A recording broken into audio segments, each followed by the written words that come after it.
Thank you very much, first for the organizers to giving me this chance. I'll be talking about behavior of a couple of inequality indices near the critical points. So something that Professor Chakraborty has been speaking partly about in the morning. So the people who are involved in this work, uh, some of my students that are here, Diksha and Shomaditya, they will also have their posters, and many of them are here. And this is our campus. So those of you who haven't been there, of course, we're welcome to uh, visit us there. So when we speak about inequality, it turns out that to a physics audience, it generally reminds them of inequalities such as the Rashbrook inequality and things like that. And to a broader audience, it perhaps refers to inequality in wealth or income. That is because it is related to so many other things. That it is related to healthcare, to education, to overall upward social mobility, if you will. And this has been something that people have studied in social sciences for centuries. And this is a recent data, however. And one thing that has been done about it, of course, this is a very important problem and very well studied problem. However, much could not be done about it. But one thing that was actually done was to measure the inequality. So social scientists have figured out over centuries to come up with indices that would give an indication of how unequal a society is in terms of wealth mostly, but even many other things. So what we are going to talk about, we are going to discuss today is how does those measures of inequality behave if we are to use them for physical systems, especially near their critical points, because that's an obvious choice, because near the critical points, the systems behave most unequally, if you will, because their fluctuations diverge and everything else. So that's the whole point of the talk, that the measures of inequality that has been for centuries, some of them were used for social inequality measures. How do they behave when we apply them to physical systems? And particularly the case of fracture that I will come to towards the end. So as I said, this is what we are going to do. So if you are near the critical point, let's say if you are SOC or SOC-like system, you will have fluctuating responses. So this is power law distributed in size in an intermittent avalanche statistics. So obviously these are very unequal. It's not very.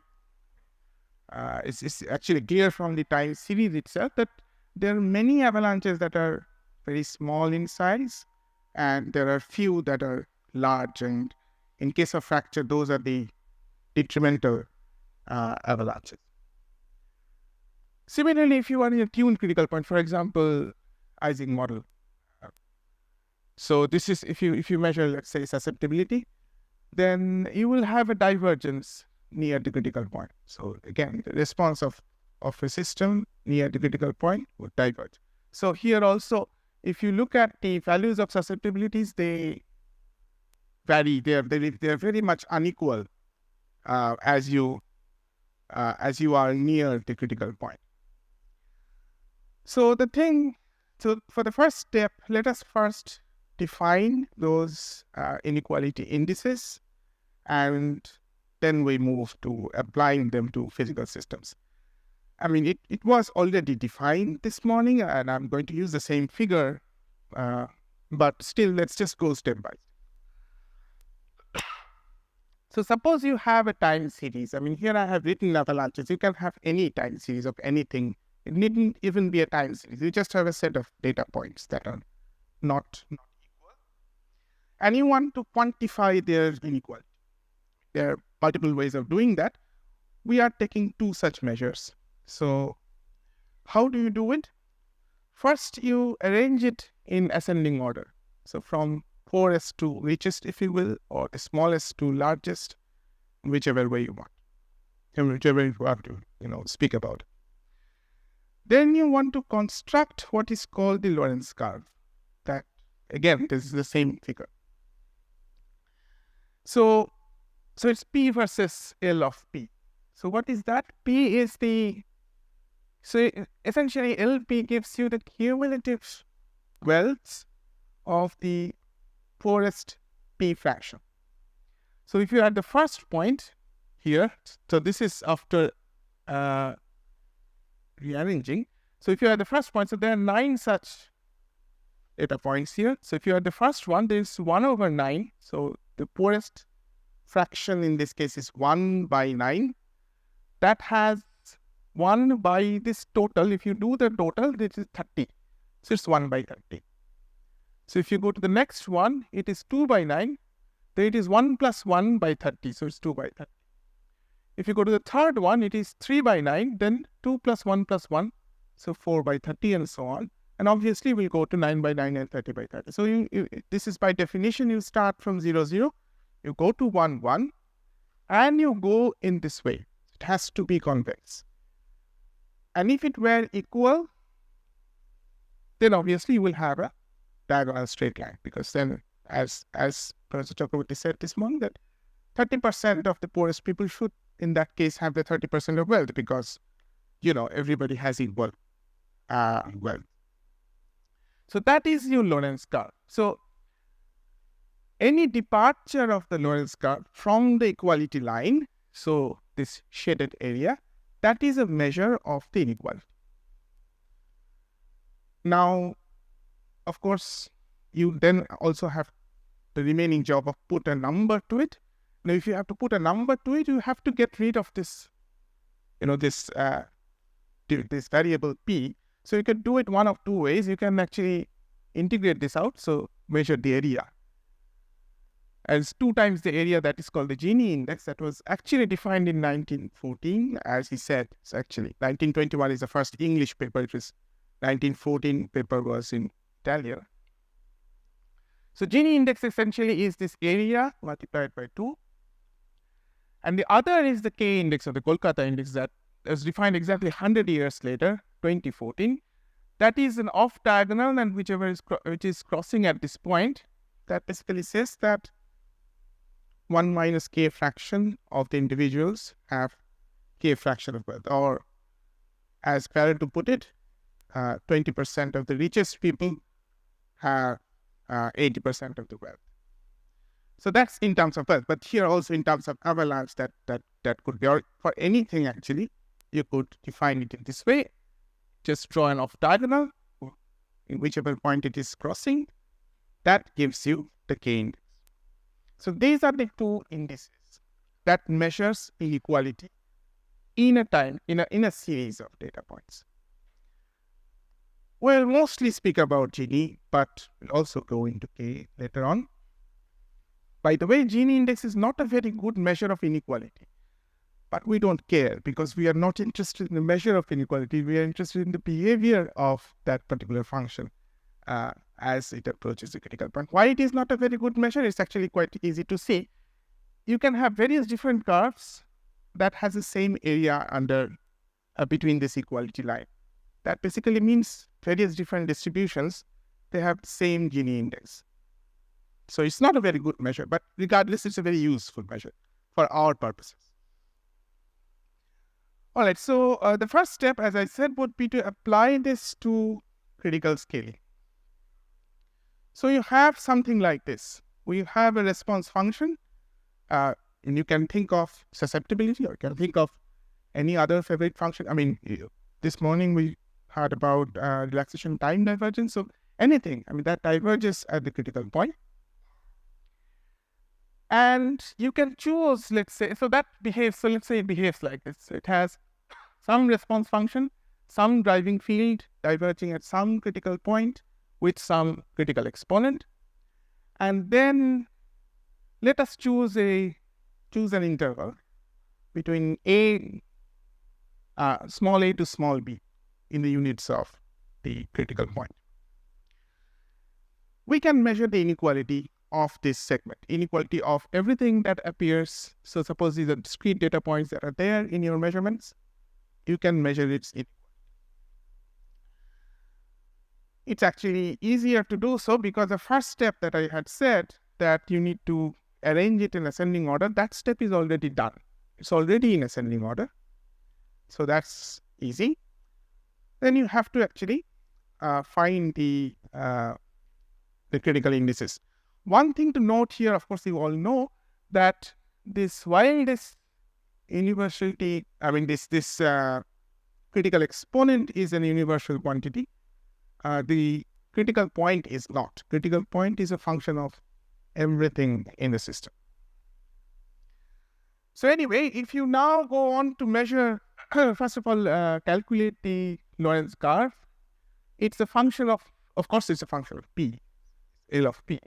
It's also a function of the this critical exponent, and also it's a function of the interval that you have chosen. Then you can actually do this integration. It's very simple, and it comes out this way. From the Lorentz curve, you can do the you can actually calculate the Gini index. It's just again one step, and here is the form. A little bit of algebra, but there is actually nothing in there. The K index, on the other hand, is not cannot be found in a closed form. So it's a transcendental equation. Here is K, there is K as well. You can find it in closed form for some values of n, but again, not gen. So this is what you have. So you have a response function. You choose an interval. You find the Lorentz function from it. You calculate the Gini and K. It's just a couple of steps. But then, what is the use of this exercise, particularly regarding critical scaling? You see, so this is actually the expression of Gini that I have carried forward from previous slide. So we'll discuss 3 separate cases. So the case 1 is when n, the critical exponent, is between 0 and 1, excluding both 0 and 1. If that is the case, then this function in the limit b going to 1 becomes n over 2 by n. So what is the meaning as b going to 1? B going to 1, as you can see, means that your end point is actually reaching the critical point. So you have started from somewhere, and you have measured the inequalities of your response functions, and you have reached the critical point here. So it's b going to 1 is that. If you put b equal to 1 in this function, you will get n over 2 by n. Now this is interesting in the sense that this thing does not have your fc, that is a critical point, nor does it have your starting point, which was a. Of course, b you have taken to be 1, but it doesn't depend on a anymore. It also doesn't depend on the critical point. So you get something like n by 2 minus n. Now, you can expand this in a Taylor series for small values of 1 minus b. Now, what is 1 minus b? 1 minus b is actually your f minus fc. It's the distance from the critical point. So if you expand in terms of 1 minus b being small, these are your first terms. So these are your first 2 terms. The first term is, of course, when b equal to 1, that is this thing. And this is the lowest order correction to it. So if we call this gf as we have, then you can take g minus gf. It will be 1 minus b to the power 1 minus n, except for a constant factor. So what do we get? 1 minus b, as I told you, is nothing but f minus fc. So you have g minus gf is proportional to f minus fc to the power 1 minus n. But you had your response function as f minus fc to the power minus n, which means you can write your response function in the form of g minus gf to the power minus n over 1 minus n. But then what? The good thing about writing, or the useful thing about writing this response function in this form, is that it is now free of your critical point. You don't need, earlier you had written f minus fc to the power minus n. Now you have g minus gf. And remember, this gf is just a function of n, which is the universal critical exponent. Which means if you have a response function that is defined for a particular system, or a particular universality class, then for different models that falls on the same universality class, your response function is a single parameter function. Because here only small n is a variable, because gf is a function of small n. So it's independent of what critical point you may have in your system. And that, of course, can vary, as I just said. Before that, the critical point is a function of everything. So you have eliminated that non-universal part in your critical scaling if you want to write your critical scaling in the form of this Gini index. And this is just the case 1, which is n is between 0 and 1. Of course, it can be between 1 and 2, again, excluding both 1 and 2. You can do the same exercise. Your GF in that case will be 1, and your scaling would be slightly different. It would be n by n minus 1 rather than 1 minus n. And again, you have the same form, that is independent of the critical point. And the same goes for the case 3, which is if n is greater than 2, then also GF will be 1. So you have, it remains unchanged. N remains unchanged, doesn't need to change it. So this is the summary of what you get if you are to write this critical scaling in this form. So these are just numerical these are not simulations of particular models. I have simulations for particular models later on. These are just some functions that are diverging with certain exponents. We calculated the index for that for different values of n. So here there is these indices are indicated here, and then their powers, what is expected of them, they are indicated there, and you can see that it follows what the calculation suggests. Of course, that's bound to happen, although we did make some approximation, as I told you, that we actually expanded this in the Taylor series and kept up to the second term. But up to that, it is a very nice fit. So this, as I said, this has nothing to do with, you can apply this framework to any system that may not have anything to do with critical phenomena. As long as it has a power law divergence of some quantities, you can write it in this way, independent or free of the non-universal critical point. And this is the summary of how you can do it. Actually, you can go on to do much more with it, in the sense that you could try to find out what would be the different scaling relations between the exponents. So like something like what happens to the Rushbrook inequality, what happens to the finite size scaling of it. Those things are detailed in this paper, the supplementary material of that paper. I wanted to show just a few examples now of the numerical simulations where this was applied. One is the Ising model in the mean field limit. Well, this is not a numerical simulation. This is just a plot of that function. So the order parameter, as you know, would behave that way. So for small values, you can expand it in this form and you get it like this. But if you remember, I told you that to start, you need to have a diverging response function. But the order parameter, of course, is not diverging. It goes to 0. So what you do here is take a derivative with respect to temperature. That makes it divergent. It gives you some quantity that is definitely not magnetization. It's just some quantity that diverges the exponent half. And then you can measure its Gini. And then you can write your order parameter in terms of G minus GF, where this G refers to the inequality of this measure, whatever that is. I don't know what dm dt would be. But if you do, your order parameter simply becomes G minus GF to the power nothing, to the power 1. So it's just a linear function of G minus GF. And it is not just the property of the mean field Ising model. And in fact, this can be generally shown to be true for any order parameter. Actually, even if you had any beta, you could have defined some m, which is dm dt, which would be beta minus 1. So your n, as per our definition in earlier slides, is 1 minus beta. Then t minus tc is actually g minus gf to the power 1 by 1 minus n, because you remember here beta is the order parameter exponent, which means it is less than 1, which means n is between 0 and 1. So this should be your scaling.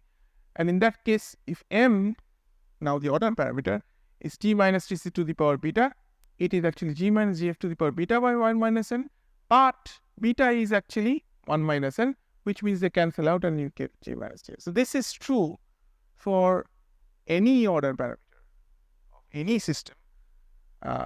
You can write it in terms of just a linear function of g minus gf. And that is useful because if you don't know what is your critical point in the system, and you don't know what is the critical exponent of your system, then in the worst case scenario, you have to do a fitting. I mean, you have some data points from your simulations or from your experiments.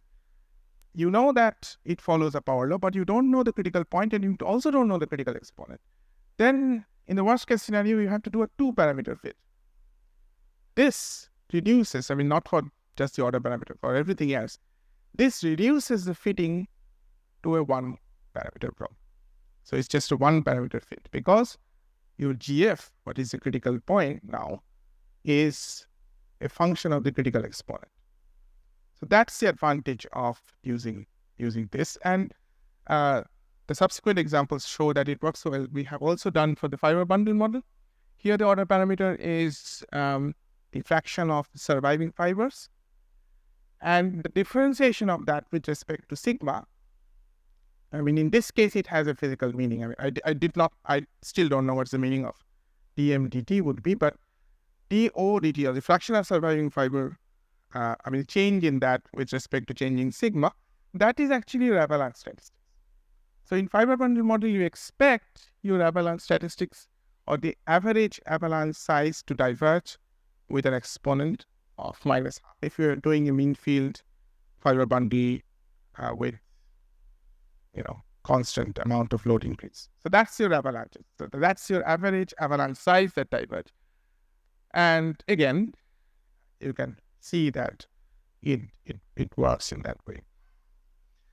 There are a few other examples, like, because the referee insisted, that we could also show this for susceptibility of, this is for the 2-dimensional Ising model. So you take the susceptibility and then you take its inequality and then writes that in terms of the g minus gf rather than the t minus tc interval. So you expect that the exponent will change, and it does in the same way. And this is for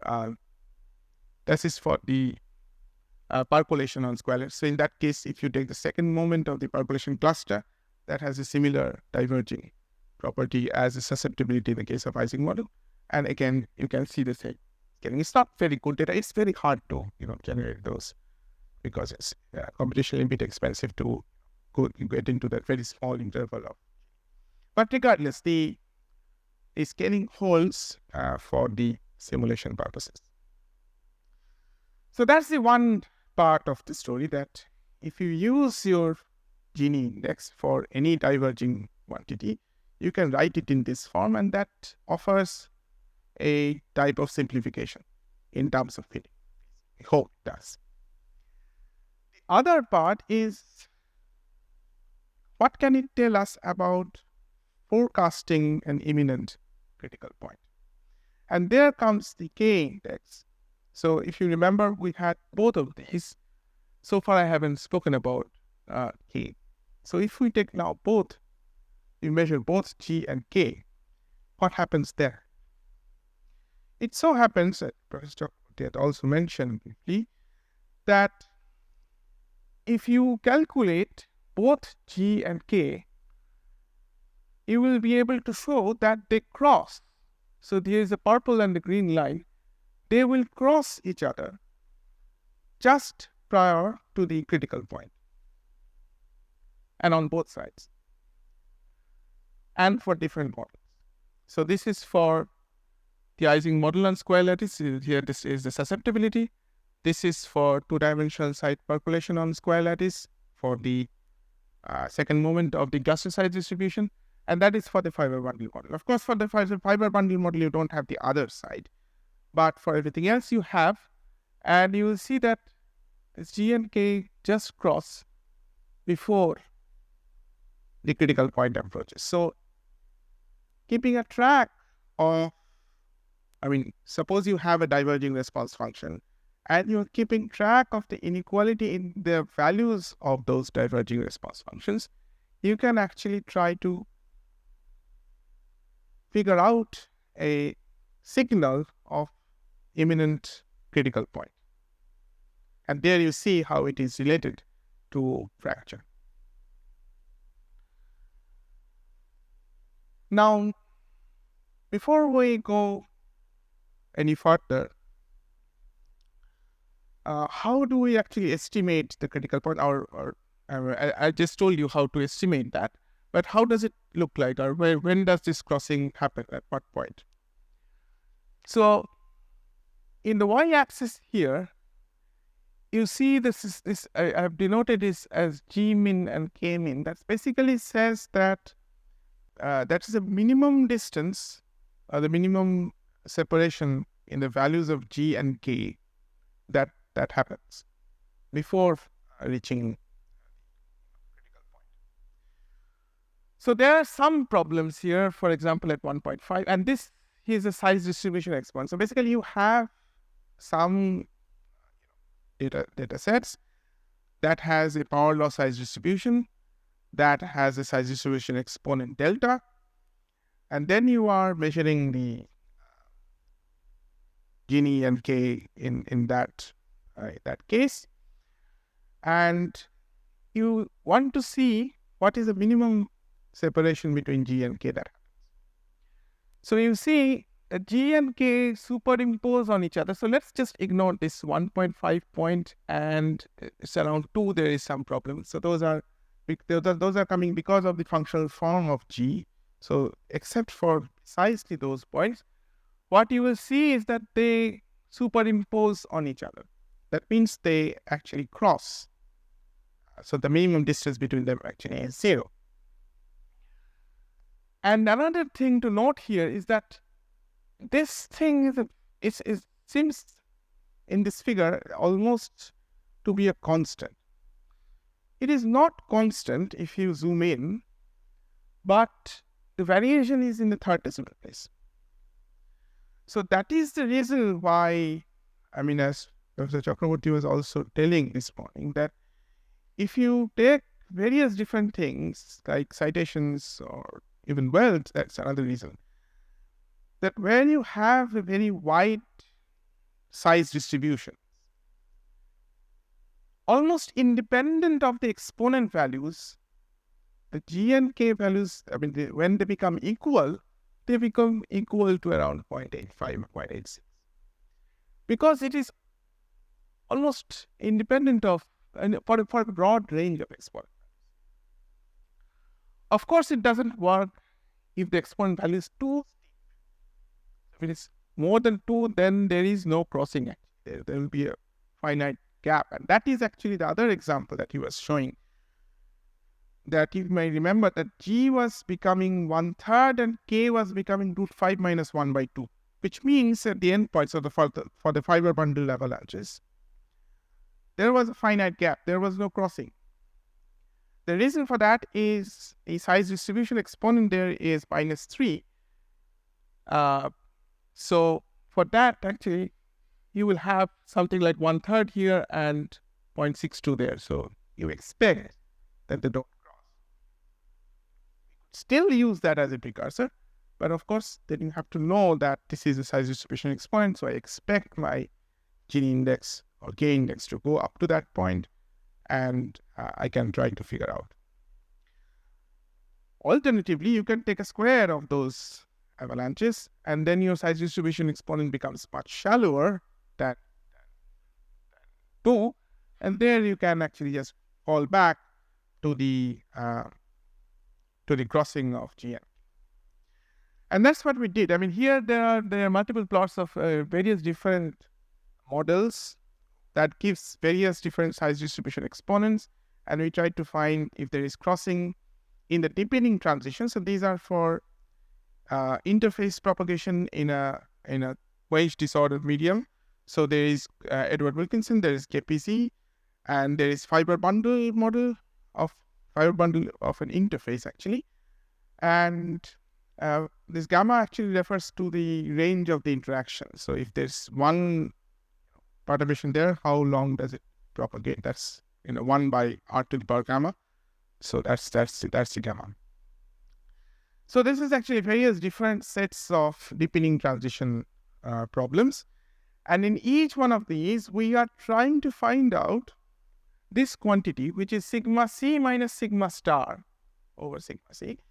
So sigma star is the point where this G and K crosses, and sigma c is the point where the deepening transition happens. So the deepening transition is, of course, a catastrophic transition that we want to know about beforehand. So if that is the case, and if we want to use the crossing of G and K as an indicator for it, we could calculate the probability distribution of sigma c minus sigma star divided by sigma c, and you can see that the crossing happens more or less somewhere between 20 to 30% ahead of the critical point. And more importantly, it happens for every single realization. So each of these models here have been simulated 10,000 or so, and in every single time, without any false negative, this crossing happened. Of course, it varied over a certain range. It's not always a very precise measure, but it is an unfailing measure of imminent criticality. So, of course, if that is the case, then can this be applied to experimental data? And that's why I'm really glad that Jordi is here and you're also chairing the session. So for all questions on subsequent slides, he can answer.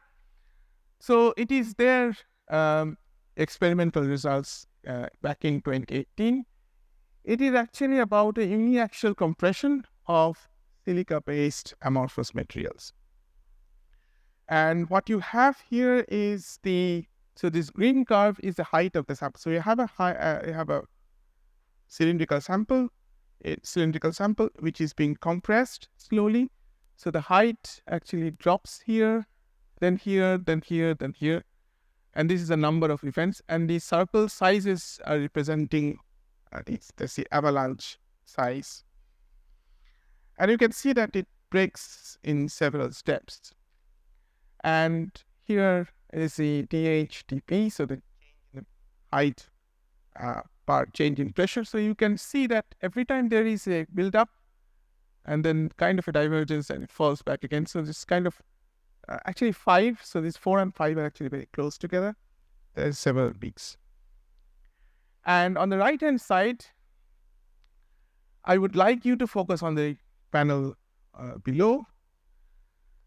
It is the energy release rate as a function of P minus Pc. It is not to the power k, it's just an index k that refers to the particular breaking point. So you have the whole time series, you can break them up into 4 or 5 different pieces. So prior to each of the large breakage event, and you measure the rate of energy emission, and you feed that with 1 minus or P minus Pc, and you see a divergence. And you see a divergence over 3 or 4 orders of magnitude, roughly of the same exponent, about 1.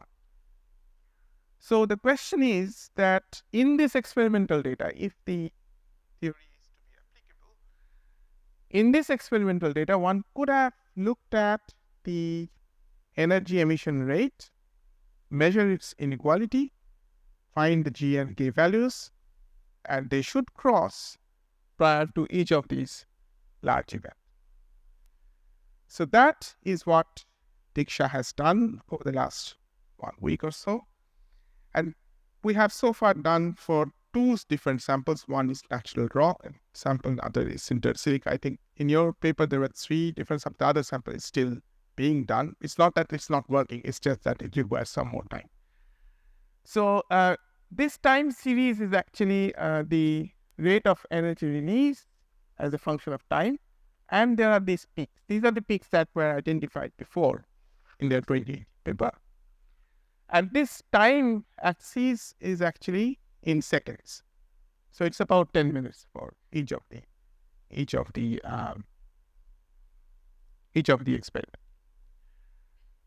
And what we did, we took a window of 30 seconds prior to each of the failure.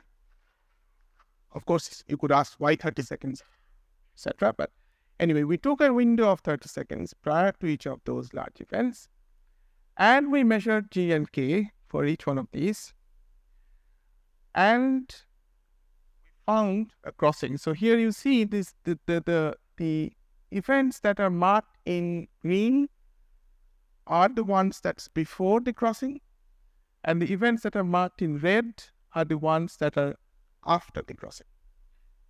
So for each of the 4 peaks here and each of the 5 peaks there, you do have a crossing invariably, sometimes a couple of seconds before, sometimes a little more, but a crossing nevertheless before each of the large events. And you can see, so that's why that's what the color reflects, that it changes from.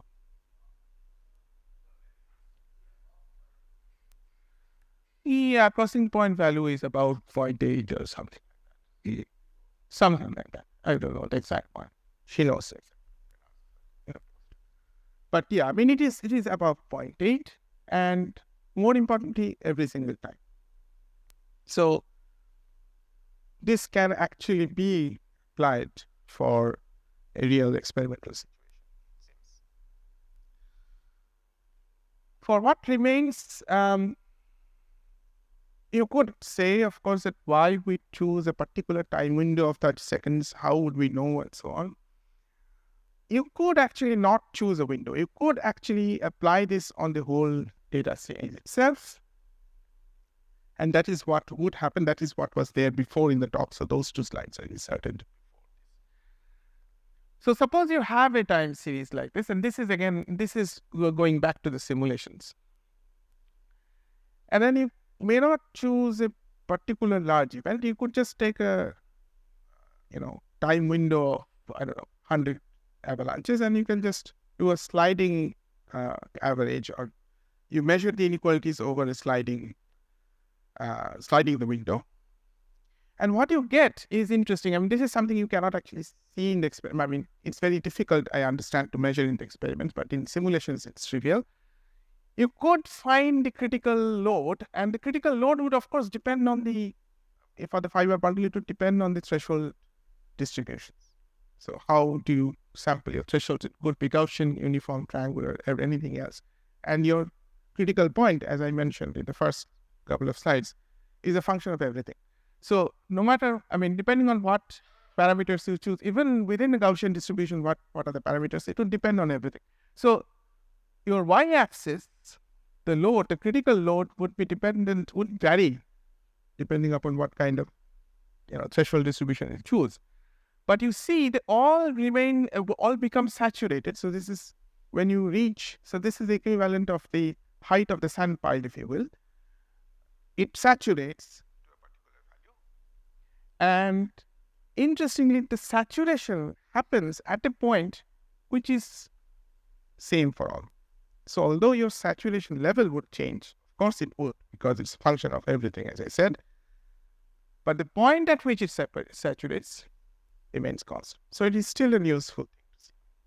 And you can apply the same to the experiment, not the same on the right-hand side, but 1 the left-hand side. So you can do a sliding window and you measure the G and K, and you can see that G and K more or less remain close to each other. And that's also not very surprising. If you remember the earlier slides, quite a few slides back, this one, what you are actually doing it's like an SOC system. So you are actually near the critical point. That means you are near here.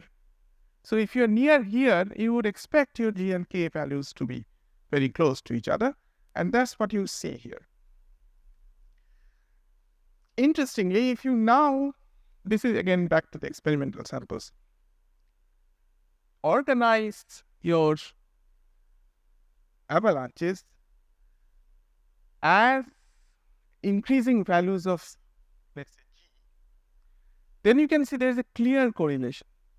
The sizes of the avalanches are growing as a function of the inequality of the prior 100 avalanches. So it's 100 avalanche prior to one avalanche that gives the inequality value to the subsequent avalanche. So there is a clear correlation between that. So in this way also, this is something we were doing before we could actually show that, the G and K crossing. So actually here also there is a very clear correlation between the inequality and size of the large event. And this again for both simulations and experiments. So that's basically it. There are mostly 2 points that I tried to discuss. The first one is that if you have a diverging response function, you can write it in this form, G minus Gf to the power n star, where n star and Gf are functions of n. So that's reducing your 2-parameter fit to 1-parameter. That's the first point. The second point is crossing of G and K. That is useful indicator for imminent criticality. Yes, numerically, of course, it is been conclusively shown. Experimentally also, it seems that it works. The third point I haven't discussed much. Professor Chakraborty mentioned this morning that under unrestricted competition, and that's under quote because it's very hard to define unrestricted competition, G and K evolve towards 0.87. I kept this line because I showed you that how does these indices actually come close to each other and remain superimposed almost for a wide range of values of the critical exponents, which means that if you have something, some quantity, can be wealth, it can be citation, it can be gold medals, it can be income from movie and so on. So where the competition is unrestricted in the sense that you are not imposing a scale of wealth or income or citation, which people never do. So since you don't, then you will have a scale-free distribution. If you have a scale-free distribution and your exponent value lies in that wide range of values that I had shown you, then G and K would cross and would cross around that value that can be actually shown. So that's the third point, which there are actually very nice data analysis for the third one, which I don't have time for. Not this is the scope. So yeah, with that, I would like to thank you again. It's a nice picture of our nice campus. So again, an open invitation for each one of you to visit. And please visit the poster sessions of Shomat Diksha has the details of these.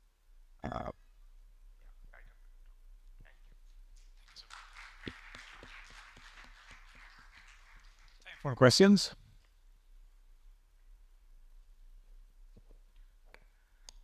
Nice talk.